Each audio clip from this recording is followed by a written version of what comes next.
পুরুষদের ফুটবল বিশ্বকাপের ইতিহাসে নতুন অধ্যায় লিখলেন ৩ মার্কিন নারী রেফারি। চেক প্রজাতন্ত্র এবং দক্ষিণ আফ্রিকার ম্যাচ পরিচালনা করে তোরি পেনসো, ক্যাথরিন নেসবিট এবং ব্রুক মেও প্রমাণ করেছেন ফুটবলে দক্ষতার কোনো লিঙ্গ নেই। তাদের এই অর্জন বিশ্বজুড়ে নারী ক্রীড়াকর্মীদের জন্য এক অনুপ্রেরণার নাম। তাদের এই সাফল্য কীভাবে বিশ্বজুড়ে নতুন প্রজন্মের নারীদের অনুপ্রাণিত করছে, সেই বিশ্লেষণ থাকছে আমাদের প্রতিবেদনে। ফুটবল মাঠে পুরুষদের শাসন আর কতদিন? এবার পুরুষদের আচরণ ও খেলার গতি নিয়ন্ত্রণ করলেন ৩ মার্কিন নারী। বিশ্ব ফুটবলের ইতিহাসে রচিত হলো এক অনন্য মহাকাব্য। পুরুষদের ফুটবল বিশ্বকাপের গ্রুপ পর্বে চেক প্রজাতন্ত্র বনাম দক্ষিণ আফ্রিকার ম্যাচে রেফারি হিসেবে দায়িত্ব পালন করলেন তোরি পেনসো, ব্রুক মেও এবং ক্যাথরিন নেসবিট। বিশ্বকাপের ইতিহাসে এটি প্রথম সম্পূর্ণ আমেরিকান এবং অল উইমেন অফিসিয়াল ক্রু।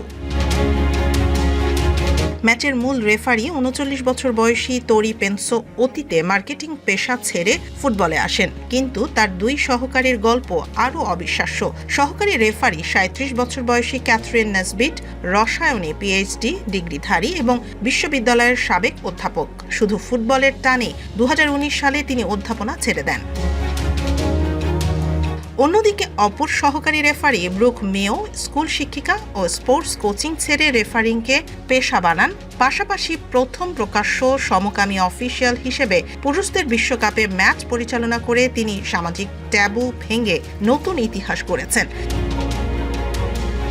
এর আগে ২০২২ কাতার বিশ্বকাপে প্রথমবার নারী রেফারিদের দেখা মিললেও অল আমেরিকান নারী ত্রয়ীর এমন কীর্তি বিশ্ব ফুটবলে এক অনন্য দৃষ্টান্ত হয়ে থাকবে।